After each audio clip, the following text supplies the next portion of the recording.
Hello guys, ಇವತ್ತು worth of ಡೇಯಲ್ಲಿ ಒಂದು ಒಳ್ಳೆ ಇನ್ಫಾರ್ಮೇಟಿವ್ ವಿಡಿಯೋನ ತೋರಿಸ್ಲಿಕ್ಕೆ ಇಷ್ಟಪಡ್ತೀನಿ.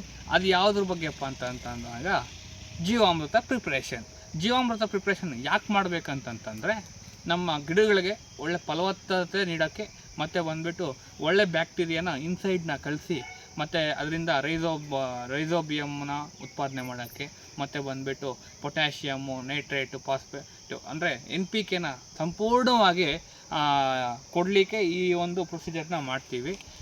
ಇದು ತುಂಬ ಅಗತ್ಯ ಅಂತಲೇ ಹೇಳ್ತೀನಿ. ಇವತ್ತಿನ ದಿನದಲ್ಲಿ ಏನು ಮಾಡ್ತಾಯಿದ್ದೀವಿ ಅಂತಂತಂದರೆ ಕೆಮಿಕಲ್ನ ಬಳಸಿ ಭೂಮಿನ ಹಾಳು ಮಾಡೋದು ಮಾಡ್ತಿದ್ದೀವಿ. ಅದೇನೋ ಹೇಳ್ತಾರಲ್ಲ,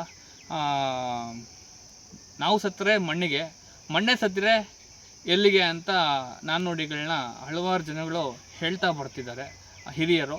ಆದರೆ ಅದನ್ನು ನಾವು ಗಮನಿಸ್ತಿಲ್ಲ. ನಾವು ಸತ್ತರೆ ನಾವು ಮಣ್ಣಿಗೆ ಹೋಗ್ತೀವಿ, ಡಿಕಂಪೋಸ್ ಆಗಿ ಹೋಗ್ತೀವಿ. ಬಟ್ ಆದರೆ ಮಣ್ಣೆ ಸತ್ತಿದ್ರೆ ಎಲ್ಲಿ ಹೋಗುತ್ತೆ, ಎಲ್ಲಿ ಮೈಕ್ರೋಬ್ಸ್ನ ಉಟ್ಕೊಳ್ತದೆ. ಹಾಗಾಗಿ ನಮ್ಮ ಭೂಮಿನ ಉಳಿಸ್ಕೋಬೇಕಂತಂದರೆ ಪ್ರತಿಯೊಬ್ಬರು ದಯವಿಟ್ಟು ಒಂದು ಜೀವಾಮೃತ ಆಗಿರ್ಬೋದು, ಪಂಚಗವ್ಯ ಆಗಿರ್ಬೋದು, ಇಂತಹ ರೀತಿಯ ಉತ್ಪಾದನೆಗಳನ್ನ ಬಳಸ್ಕೊಂಡು, ಒಂದು ಬಯೋ ಫರ್ಟಿಲೈಸರ್ಸ್ನ ಬಳಸ್ಕೊಂಡು ಇವತ್ತು ವ್ಯವಸಾಯ ಮಾಡಿದ್ರೆ ನನ್ನ ರೈತರಿಗೆ ಒಂದು ಮನವಿ ಮಾಡ್ಕೊತೀನಿ, ಒಳ್ಳೆಯದು ಅಂತ. ದಯವಿಟ್ಟು ಈ ಒಂದು ಪ್ರೊಸೀಜರ್ನ ಫಾಲೋ ಆಗಿ ಎಲ್ಲರೂ. ನಾನು ಆಗ್ತೀನಿ, ನೀವು ಆಗಿ. ಇದಕ್ಕೆ ಸಿಂಪಲ್ ಎಲ್ಲ ಒಂದು 500 ರೂಪಾಯಿ, ಇಲ್ಲಾಂತಂದರೆ 200 ರೂಪಾಯಿ 300 ರೂಪಾಯಿ ಖರ್ಚು ಮುಗೀತದೆ. 500 ರೂಪಾಯಿ ನಾನು ಯಾಕೆ ಹೇಳ್ತೀನಿ ಅಂತಂದರೆ, ಇನ್ ಕೇಸ್ ಏನಾದರೂ ನಿಮ್ಮ ಹತ್ರ ಇದ್ದಿರಲ್ಲ, ಏನೇಳಿ ಹಸು ಇಲ್ಲ, ನಾಟಿ ಹಸು ಇಲ್ಲ ಅಂದಾಗ ಒಂದು ಸಗಣಿಗೆ ಮತ್ತು ಗಂಜಳಕ್ಕೆ ಬೇಕು ಅಂತ ಹೇಳ್ತಿದ್ದೀನಿ ಅಷ್ಟೇ. ಮಿಕ್ಕಿದ್ದು ಕಾಸ್ಟ್ ಮೆಟೀರಿಯಲ್ ಬಂದುಬಿಟ್ಟು ಈ ಡಿಕಂಪೋಸ್ ಆಗಿರೋ ಅಂತಹ ಬೆಲ್ಲ. ಇದೆಲ್ಲ 2 kg ಮಿಶ್ರಣ. ಅಂದರೆ 200 kg ಬ್ಯಾರಲ್ಗೆ 200 ಲೀಟ್ರಿಗೆ 2 kg ಬೆಲ್ಲ ಬೇಕು. ಅಂದರೆ ಏನೋ ಫುಲ್ಲು ಕಪ್ಪು ಬೆಲ್ಲ ಅಂತ ಕರಿತೀವಲ್ಲ ಅದು. ಯಾಕಂದರೆ ಚೆನ್ನಾಗಿ ಆಲ್ಕೋಹಾಲಿಕ್ ಕಂಟೆಂಟ್ ಇರುತ್ತೆ, ಬೇಗ ಫರ್ಮೆಂಟೇಷನ್ ಆಗುತ್ತೆ. ಆ್ಯಂಡ್ ಆಲ್ಸೋ ಇದರಲ್ಲಿ ಫಾಸ್ಫರಸ್ ಇರುತ್ತೆ ಅಂತ ಒಂದು ನಂಬಿಕೆ. ನಮಗೆಲ್ಲರಿಗೂ ಗೊತ್ತು, ಇದರಲ್ಲಿ ಪೊಟ್ಯಾಶ್ ಇರುತ್ತೆ ಆ್ಯಂಡ್ ಫಾಸ್ಫರಸ್ ಇರುತ್ತೆ ಅಂತ. ಆ್ಯಂಡ್ ಆಲ್ಸೋ ಇದು ಗ್ರಾಮ್ ಫ್ಲೋರು, ಕಡಲೆ ಹಿಟ್ಟು, ಇದನ್ನು ಬಳಸ್ಕೋಬೇಕಾಗತ್ತೆ. ಇದು ಫರ್ಮೆಂಟೇಷನ್ ಪ್ರಿಪ್ರೇಷನ್ಗೆ ಯೂಸ್ ಮಾಡೋವಂತಹ ಇಂಗ್ರೀಡಿಯೆಂಟು. ಆ್ಯಂಡ್ ಆಲ್ಸೋ ನಿಮಗೆ ಹೇಳ್ದಂಗೆ ಇಲ್ಲಿ ಸಗಣಿ ಐತೆ. ಓಕೆ, ಇದು ಮತ್ತು ಬಂದುಬಿಟ್ಟು ಜೀವಾಮೃತಕ್ಕೆ ಬೇಕಾಗಿರೋವಂಥ ಗಂಜಳ ಅಲ್ಲಿದೆ.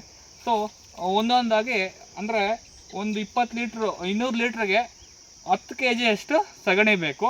ಆ್ಯಂಡ್ 10 ಲೀಟ್ರ್ ಅಷ್ಟು ಗಂಜಳ ಬೇಕು. ಆ್ಯಂಡ್ 2 kg ಅಷ್ಟು ಗ್ರಾಮ್ ಫ್ಲೋರ್ ಬೇಕು. ಮತ್ತು 2 kg ಅಷ್ಟು ಬೆಲ್ಲ. ಆ್ಯಂಡ್ ಅದ್ರ ಜೊತೆಗೆ ಮಣ್ಣು. ಎಂಥ ಮಣ್ಣು ಅಂತಂದರೆ ಗೆದ್ದಲು ಹಿಡಿದಿರುತ್ತಲ್ಲ, ಎಲ್ಲೇ ಆಗಲಿ ಗೆದ್ದಲಿಟ್ಟಿರುವಂತಹ ಮಣ್ಣೆ ಎತ್ಕೋಬೇಕು. ಇದಕ್ಕೆ ಅಂತ ಬೇರೆ ಎಲ್ಲ ಯೂಸ್ ಮಾಡಬಾರ್ದು.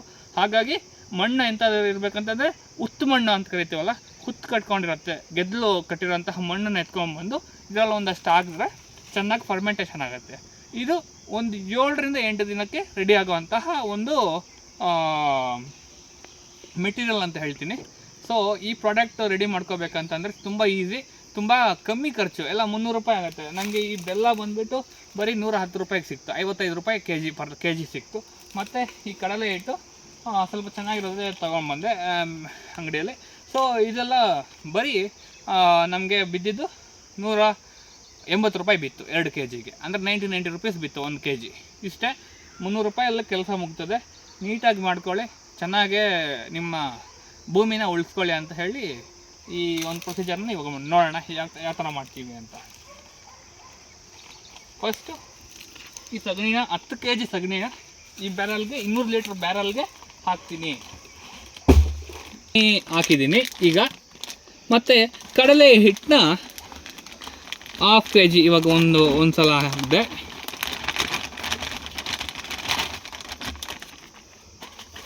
ಮತ್ತು ಇದ್ರ ಜೊತೆಗೆ ಸ್ವಲ್ಪ ಅಷ್ಟು ಬೆಲ್ಲ ಚುಮ್ಕಿಸ್ತಿದ್ದೀನಿ.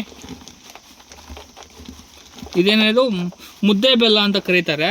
ಸೊ ಮುದ್ದೆ ಬೆಲ್ಲನ ಬೆಳೆಸ್ಬೇಕು ಜಾಸ್ತಿ, ಅದನ್ನ ಬಿಟ್ಟು ಬೇರೆದನ್ನ ಬಳಸಬಾರ್ದು. ಮತ್ತು ಇನ್ನೊಂದು ಲೇಯರ್ ಕಡಲೆ ಹಿಟ್ಟು ಹಾಕ್ತಿದ್ದೀನಿ.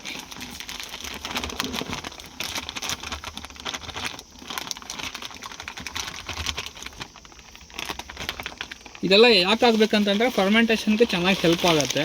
ಫರ್ಮೆಂಟೇಷನಿಂದ ಬ್ಯಾಕ್ಟೀರಿಯಾ ಹಲವಾರು ಸೂಕ್ಷ್ಮಾಣು ಜೀವಿಗಳು ಇದರಲ್ಲಿ ಉಟ್ಕೊಳ್ತದೆ.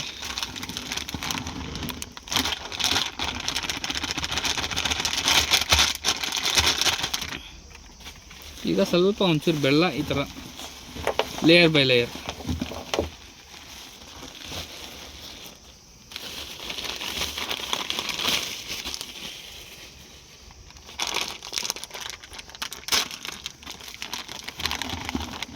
ಇಷ್ಟೇ ಆಯಿತು.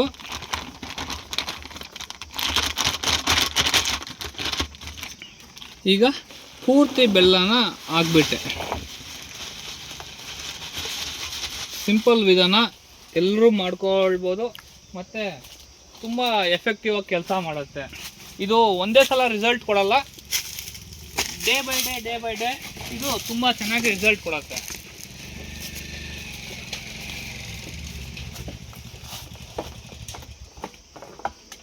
ಫೈನಲಿ ಈಗ ಗೋಮೂತ್ರವನ್ನು 10 ಲೀಟ್ರ್ ತಗೊಳ್ತೀನಿ.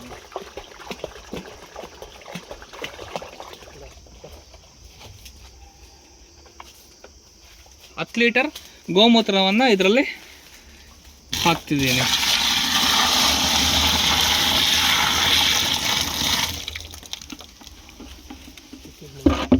ಇದರಲ್ಲಿ ಗೋಮೂತ್ರದಲ್ಲಿ ನಿಮಗೆಲ್ಲ ಗೊತ್ತು ಯೂರಿಕ್ ಕಂಟೆಂಟ್ ಜಾಸ್ತಿ ಇರುತ್ತೆ, ಯೂರಿಕಲ್ಲಿ ನೈಟ್ರೋಜನ್ ಜಾಸ್ತಿ ಇರುತ್ತೆ ಅಂತ ನಮಗೆಲ್ಲ ಗೊತ್ತು. ಸೊ ಇದನ್ನು ಬಳಸೋದು. ಆ್ಯಂಡ್ ಆಲ್ಸೋ ಸೂಕ್ಷ್ಮಾಣುಜೀವಿಗಳು ಇದರಲ್ಲಿ ಉದ್ಭವ ಆಗುತ್ತೆ. ಸೊ 10 ಲೀಟ್ರು ಗಂಜಳ ಗೋಮೂತ್ರ ಹಾಗೂ 10 ಲೀಟ್ರ್ ಸಗಣಿ, 10 ಲೀಟ್ರು ದೇಶಿ ಹಸು ಸಗಣಿ ಹಾಗೂ ಮತ್ತು 2 kg ಅಷ್ಟು ಬೆಲ್ಲ ಮತ್ತು 2 kg ಅಷ್ಟು ಕಡಲೆ ಹಿಟ್ಟನ್ನ ಹಾಕಿದ್ದೀನಿ. ಇಷ್ಟು ಆಗಾಯಿತು. ಮತ್ತು ನಾನು ಹೇಳ್ದಲ್ಲ ಉತ್ತಮ ಮಣ್ಣು ಬೇಕಂತ ನೋಡಿ, ಇದನ್ನ ಹುತ್ತತ್ರ ಎತ್ಕೊಂಡ್ಬಂದಿದ್ದೀವಿ, ಗೆದ್ದಿಡಿದಿರೋದು. ಇದರಲ್ಲಿ ಇವಾಗ ಇನ್ಸರ್ಟ್ ಮಾಡ್ತೀನಿ. ಯಾವುದೇ ಕಾರಣಕ್ಕೂ ಮಾಮೂಲಿ ಹೊಲದಲ್ಲಿದೆ ಇಲ್ಲ ಅಂತಂತಂದರೆ ಮಾಮೂಲಿ ಕಡೆ ಎಲ್ಲೋ ಒಂದು ಹತ್ರ ಇದೆ ಅಂತ ಎತ್ಕೊಂಬರಬೇಡಿ, ಅದು ತಪ್ಪಾಗತ್ತೆ. ಅದರಲ್ಲಿ ಏನಾದರೂ ಈ ಇವೆ ಸ್ಪ್ರೇ ಮಾಡಿ ಕೆಮಿಕಲ್ಸ್ನ ಸ್ಪ್ರೆಡ್ ಆಗಿರುತ್ತೆ. ಸೊ ದಯವಿಟ್ಟು ಅದು ಕೆಲಸ ಮಾಡಬೇಡಿ. ಇಷ್ಟು ಆದ ನಂತರ ನೀರನ್ನ ಇದರಲ್ಲಿ ಬಿಡ್ಕೋಬೇಕು. ಈಗ ಇದನ್ನು ಚೆನ್ನಾಗಿ ಮಿಕ್ಸ್ ಮಾಡಬೇಕು. ಚೆನ್ನಾಗಿ ಮಿಕ್ಸ್ ಮಾಡಿ ಒಂದು 4 to 5 ಡೇಸ್ ಬೆಳಗ್ಗೆ ಸಾಯಂಕಾಲ ಮಿಕ್ಸ್ ಮಾಡಬೇಕು. ಆ್ಯಂಟಿ ಕ್ಲಾಕ್ ವೈಸಲ್ಲಿ ಮಿಕ್ಸ್ ಮಾಡಿ ಜಸ್ಟು ನೆರಳು ಶೇಡ್ ನೆಟ್ ಇಲ್ಲ ಅಂತಂದರೆ ಮರದ ಕೆಳಗಡೆ ಇದನ್ನು ಇಟ್ಕೊಂಡಿರ್ಬೇಕಾಗತ್ತೆ. ಈ ಬಿಸಿಲು ಜಾಸ್ತಿ ಬೀಳಬಾರ್ದು, ಶೇಡಿ ಪ್ಲೇಸಲ್ಲೇ ಮೇಂಟೈನ್ ಮಾಡಬೇಕಾಗತ್ತೆ.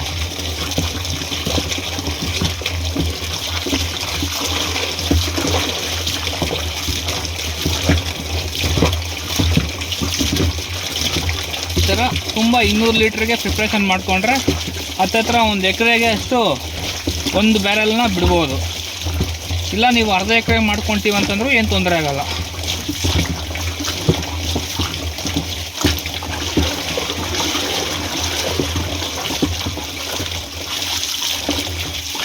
ಚೆನ್ನಾಗಿ ಸ್ಟಿರ್ ಮಾಡಿದ್ರೆ ಎಲ್ಲ ಕರಗತ್ತೆ.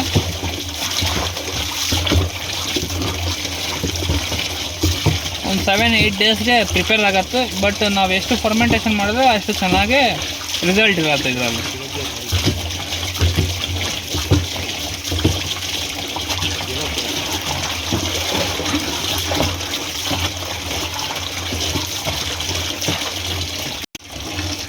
ಈ ಸಿಂಪಲ್ ಆಗಿರೋ ಜೀವಾಮೃತ ಪ್ರಿಪ್ರೇಷನ್ ಇಷ್ಟೇ. ಬಟ್ ಇದು ಸಿಂಪಲ್ ಆಗಿದ್ದರೂ ಎಫೆಕ್ಟಿವ್ ಆಗಿ ಕೆಲಸ ಮಾಡುತ್ತೆ. ದಯವಿಟ್ಟು ಎಲ್ಲ ಇದನ್ನು ಯೂಸ್ ಮಾಡ್ಕೊಳ್ಳಿ, ಭೂಮಿನ ಉಳಿಸಿ ಅಂತ ನಿಮ್ಮಲ್ಲಿ ಒಂದು ತಿಳುವಳಿಕೆಯಾದ ಮೆಸೇಜ್ನ ಕೊಟ್ಟು ಎಂಡ್ ಮಾಡ್ತಾಯಿದ್ದೀನಿ. Subscribe our channel for more interesting videos. Thank you.